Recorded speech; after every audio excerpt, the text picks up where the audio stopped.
네, 최근에 KT와 LG유플러스가 무제한 요금제를 선보이면서 요금 경쟁을 본격화했지만 SK텔레콤은 아직까지 무소식입니다. 파격적인 요금제를 내놓자니 생각할 것이 많고 그러자고 버티자니 가입자 이탈이 우려되고 SK텔레콤 입장에서도 고민이 이만저만이 아닐 텐데요. 못하는 것일까요? 안 하는 것일까요? 박주연 기자와 자세한 내용들 짚어보도록 하겠습니다.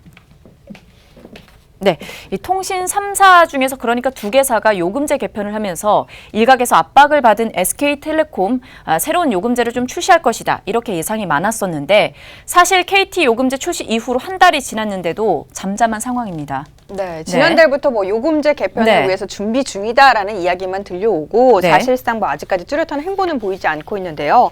이 5G 투자 준비나 11번가 분사 같은 그룹 내부적 문제로 요금제 개편이 이제 후순위가 아니냐 이런 추측도 있는데 오늘 SK텔레콤 측이 확인해본 결과 그런 것은 아니고 현재 요금 인가제 때문에 시기를 조율 중이다라는 답변입니다. SK텔레콤 관계자는 빨리 내고 싶지만 이 요금 인가제도 있고 여러 가지로 이제 조율할 것이 있어서 시뮬레이션을 하고 있는 상황이다라고 설명을 했는데요.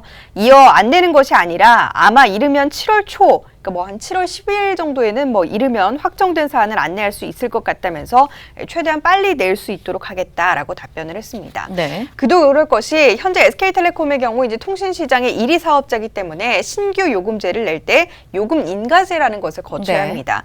SK텔레콤이 이제 요금안을 만들어서 과기정통부에 제출을 하게 되면 과기정통부가 이 요금안을 검토를 하게 되고요. 정식 출시까지 여러 가지 사항들을 이제 고려하고 고심을 하기 때문에 기본적으로 최소 3주가량이 걸립니다. 그런데 이제 이번에 요금제 인가 과정 같은 경우는 다른 때보다 길어질 가능성이 더욱더 높은 상황인데요. 참여연대가 인가제 강화를 그 어느 때보다 지금 강하게 요구하고 있는 때이기 때문에 제출된 요금안을 과기정통부가 만약에 더 세밀하게 살펴보게 된다면 그 시기는 조금 더 늦어질 수도 있습니다. 네, 뭐 사실 SK텔레콤이 요금 개편을 하게 되면은 매출 변동폭이 큰 데다가 무제한으로 풀 경우 또 망해도 문제가 생기게 되면서 다른 방법으로 혜택을 주겠다 이렇게 이야기가 나왔었잖아요.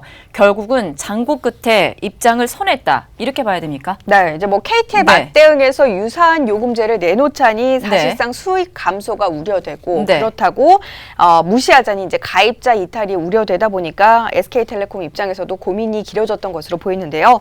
일단 분위기상 고가 요금제와 관련한 혜택 변화는 분명히 줄 것으로 보입니다. 현재 통신업계에서는 SK텔레콤이 100GB 요금제와 이제 저가 요금제를 새롭게 출시할 것으로 내다보고 있는데요. 만약 이 요금제를 출시하지 않게 된다면 오는 8월에 이제 삼성전자의 하반기 전략 스마트폰인 갤럭시 S9이 출시가 되는데 이때 이제 그 요금제 이동과 함께 가입자들의 이탈이 더욱더 늘어날 가능성이 훨씬 높습니다.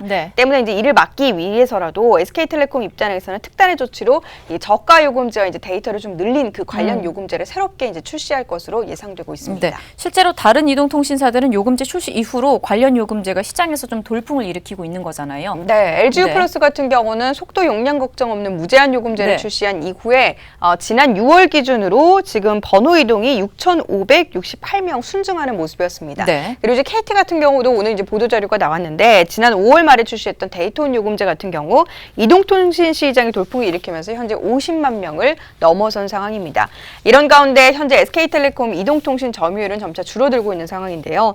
2016년 12월에 48%였던 그런 시장 점유율은 올해 4월 기준으로 47%까지 오히려 떨어진 상황입니다.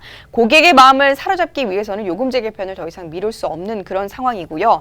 단순 계산으로 만약 요금제 요율이 지금보다 10,000원 가량 저렴해졌다라고 생각을 했을 때 SK텔레콤 같은 경우는 2,714억 원 가량의 손해가 난다고 합니다. 하지만 가입자 이탈을 막기 위해서라도 SK텔레콤은 이런 부담을 감수하고 조만간 새로운 요금제를 내놓겠다라는 계획입니다. 네, SK가 관련 어떠한 결론을 내리게 될지 조금 더 지켜보도록 하겠습니다. 지금까지 박주연 기자였습니다.